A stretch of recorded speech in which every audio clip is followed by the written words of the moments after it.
Didn't say a word when I saw her sitting there. She was on the curb outside the hospital parking garage.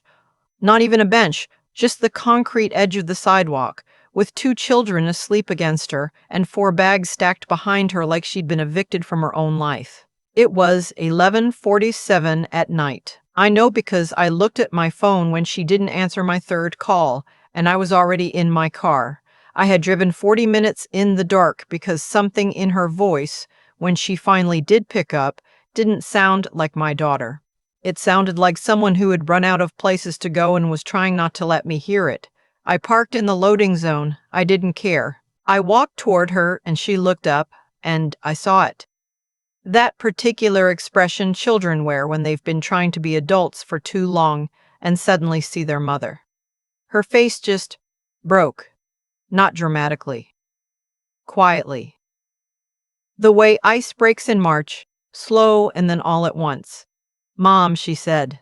"I know," I said. "Get in the car." My daughter's name is June. She is 36 years old, a physician assistant who spent 8 years building a career in cardiology, and she is one of the most careful, deliberate people I have ever known. She researches everything. She reads the fine print. She does not make decisions without thinking them through 3 times. She thought her husband was one of the good ones. She thought her mother-in-law was difficult, but manageable. She was wrong about the second one, and the first one turned out to be whatever the second one needed him to be. I won't tell the story the way it happened in real time, because in real time it happened slowly and then catastrophically, the way a lot of things do. I'll tell it the way I finally understood it, standing in my kitchen at 2 in the morning, watching June sit at my table with both hands wrapped around a mug of tea she wasn't drinking, while her children slept in my guest room down the hall. June had been married for 7 years. Her husband, I'll call him my son-in-law, was a project manager for a mid-sized commercial real estate firm in Charlotte. He was the kind of man who seemed solid, reliable. He remembered people's birthdays and shook hands firmly and never raised his voice in public. I had liked him. I want to be honest about that. I had liked him for years. His mother was a different matter. She ran a private medical billing consultancy out of a converted Victorian in the Myers Park neighborhood, the expensive part of Charlotte, the part where old money and new money both try to look like they've always had it. She had 3 employees, a client list she guarded like it was classified, and an opinion about everything, most particularly about her son's wife. She never said anything directly. That was the thing. Women like her never do. It was always a suggestion, always framed as concern. June's hours were too long. June wasn't present enough. June was prioritizing her career over the children in ways that would have consequences. She said this to my son-in-law. She said it repeatedly, methodically, the way you loosen a bolt, not all at once, just a quarter turn each time, over and over, until eventually the whole thing comes apart. June didn't know how bad it had gotten until the morning she came home from a night shift and found her mother-in-law sitting at the kitchen table with a folder. "We need to talk," her mother-in-law said. My son-in-law was standing near the refrigerator. He didn't look at June when she walked in. The folder contained documentation, licensing board complaint records, she claimed. She said a patient had filed a grievance against June. She said the hospital was investigating. She said she had spoken to an attorney and June needed to voluntarily step back from her position while the matter was reviewed, or the consequences would be worse. June said, "What patient? What complaint?" Her mother-in-law slid the folder across the table. June looked at the papers. They had her name on them. They had her employer's letterhead. They looked real. "How long have you had this?" June asked. Her mother-in-law looked at my son-in-law. "She's had it for about 6 weeks, he said. June said it very quietly, the question she already knew the answer to. "And you knew?" he said. "I was trying to figure out the best way to handle it." What he meant was, he had already decided. He had been decided for 6 weeks. The folder was not the beginning of a conversation. It was the end of one that June hadn't known she was having. She was asked to leave the house temporarily while things were sorted out. She was told this was for the children's stability. She was told this in her own kitchen, in her own home, by her mother-in-law and her husband, while she was still in her scrubs from a 12-hour shift. She packed 4 bags. She took the children to school. She sat on the curb of the hospital parking garage, where she still had a badge, where she still had a job because no complaint had ever been filed. Not by anyone, and she called me at 11:47 at night because she had been driving around since 3 in the afternoon and she had run out of road. Here's what my daughter did not know about me. She knew the version of me she had grown up with, a high school librarian in Greensboro who made pot roast on Sundays and drove a sensible car and wore reading glasses on a beaded chain. She knew I had worked hard and saved carefully, and that when her father passed 11 years ago, I had managed all right. She thought I was comfortable. She did not know the specifics. The specifics matter here. My late husband was not just a structural engineer. He was, for the last 14 years of his career, a senior partner in a firm that had consulted on the construction of 43 commercial properties across North Carolina, South Carolina, and Virginia. When he died, he left me his shares in the firm and the investment portfolio we had built together, which I had spent the subsequent 11 years managing with the help of a very good financial advisor and my own not inconsiderable attention. I had also, 8 years ago, quietly purchased a portfolio of commercial real estate through an LLC I held with 2 other investors. We were not flashy about it. We did not advertise. I drove my sensible car and wore my reading glasses on their beaded chain, and I kept my own counsel.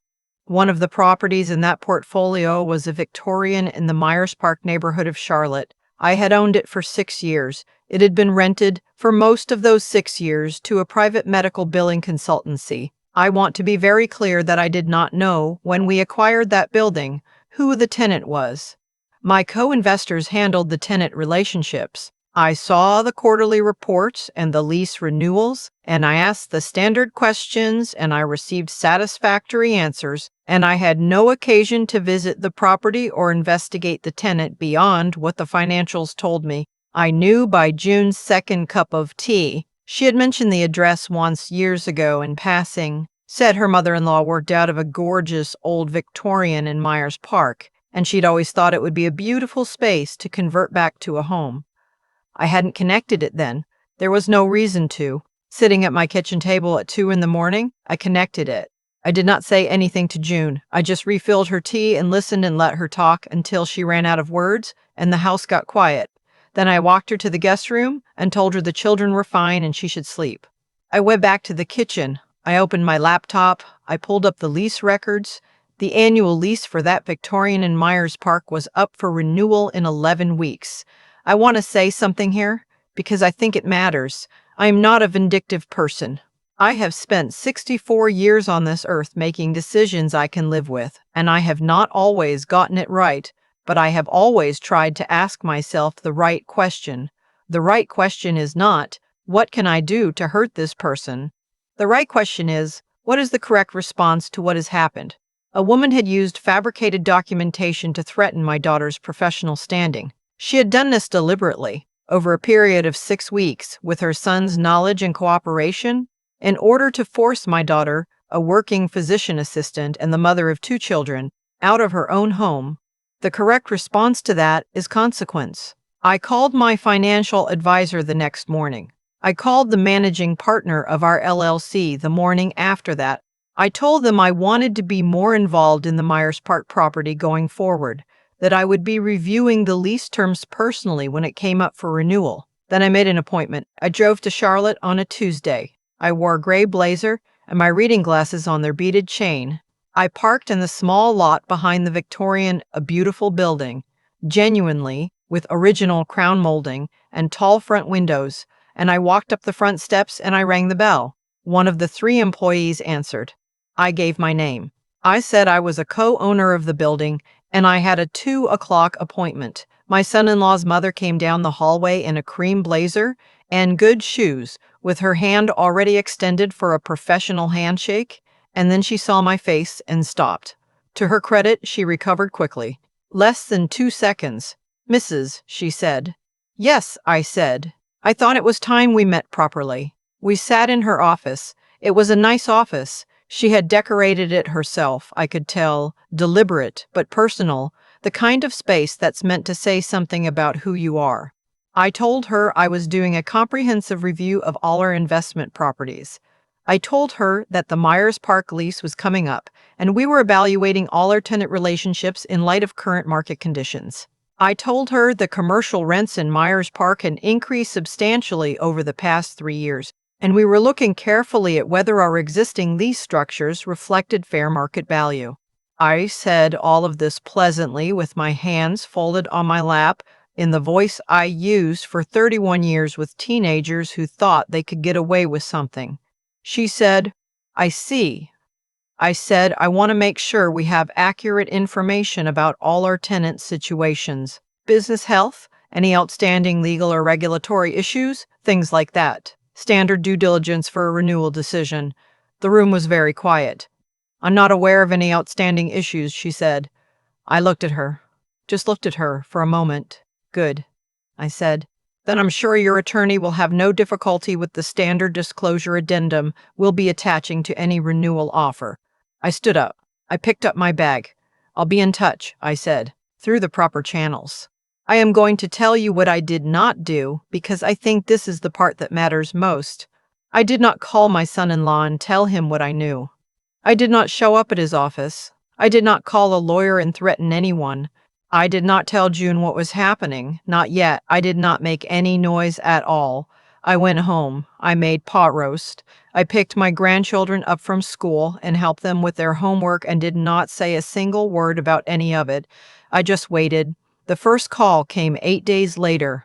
It was from my son-in-law's mother on my personal cell, which I had not given her. She had found it through my son-in-law, I assumed, which told me they had talked. She said she had been thinking about our conversation. I said, Mana? She said she thought there might have been some misunderstandings in the family recently.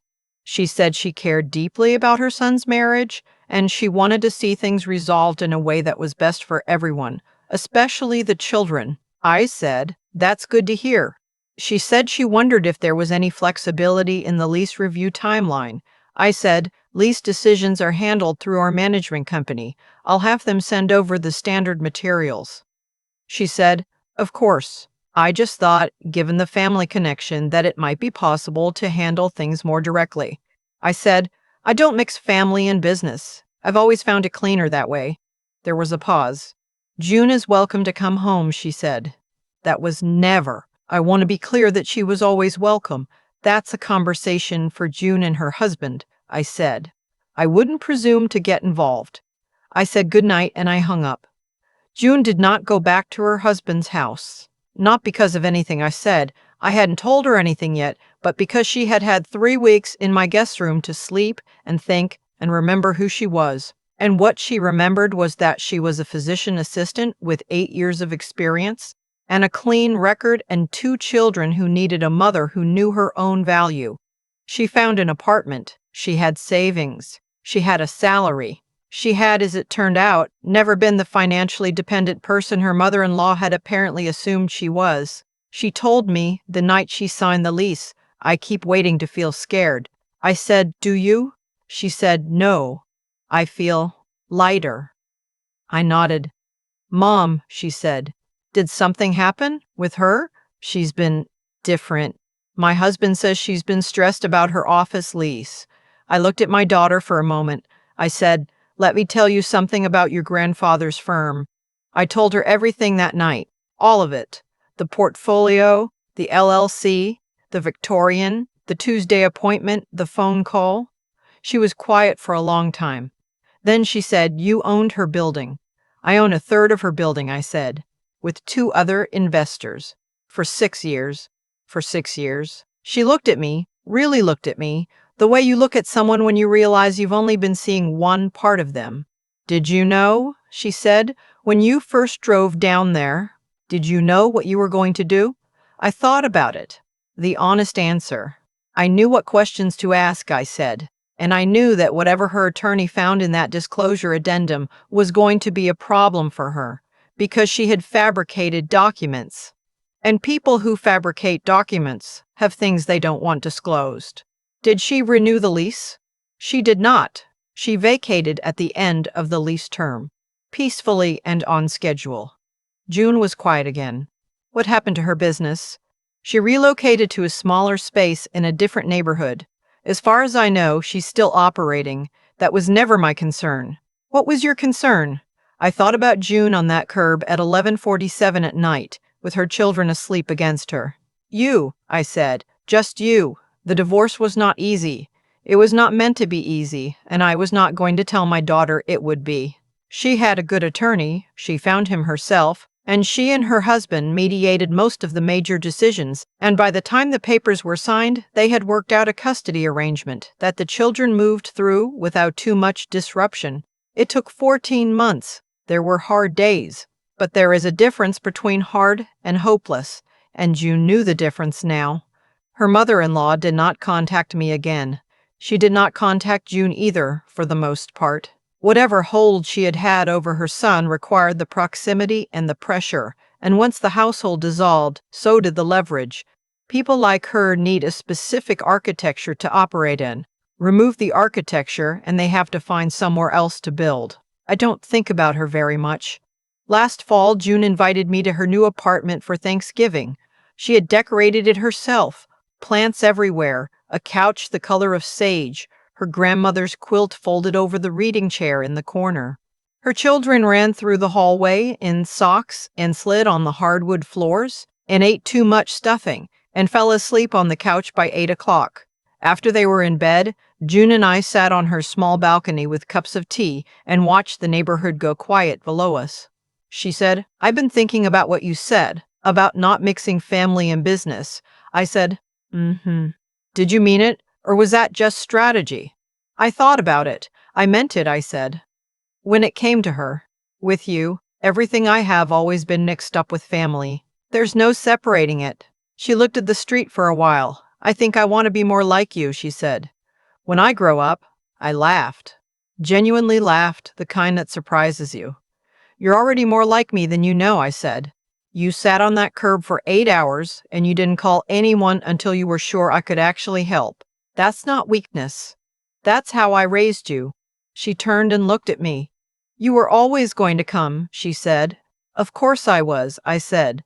The street below was quiet. The neighbors across the way had a light on, warm and yellow through the curtains. Somewhere a dog barked once and then stopped. I had driven 40 minutes in the dark because something in her voice didn't sound right, and I would drive it again, and again after that, for as long as I had the years and the keys and the road in front of me.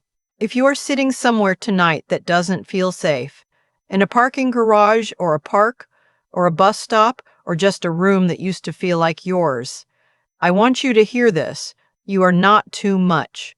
You are not the problem. The people who needed you to be small so they could feel large, they are not the authority on what you are worth.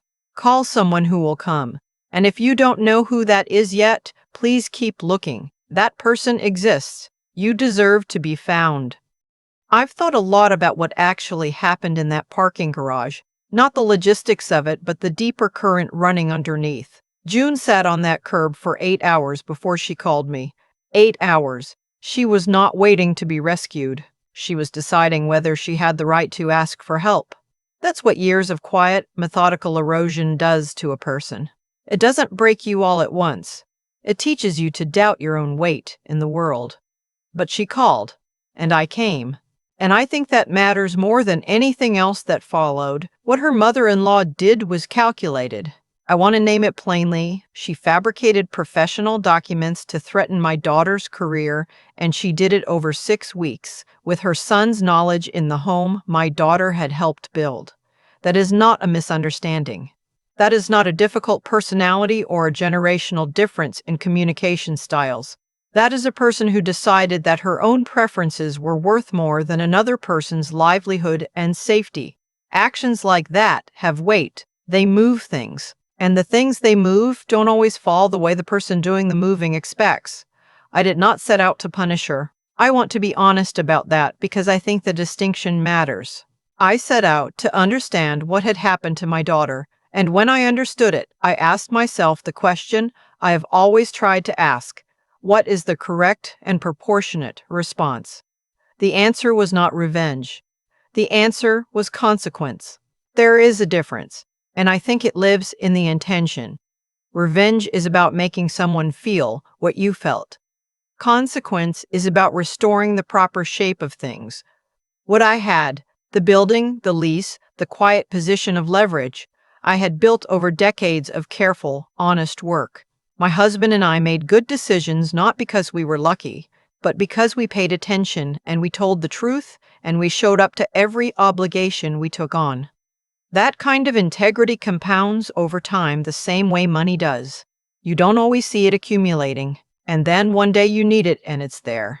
June has it too. She just didn't know she had it yet. She had built 8 years of clean, documented, excellent work in a field that demands precision and accountability. Her mother-in-law thought that a folder of fabricated papers could undo that. It couldn't. Because what June had built was real, and what her mother-in-law had constructed was not. That is the thing I keep coming back to.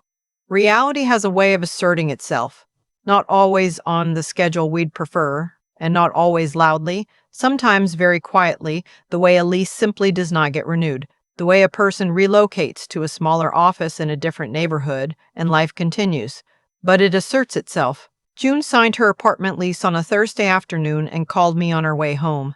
She sounded like herself, the self she'd been before 7 years of slow diminishment, clear, grounded, a little tired, but present. She is going to be all right. Not because the world is fair, but because she has the kind of character that doesn't require fairness to function.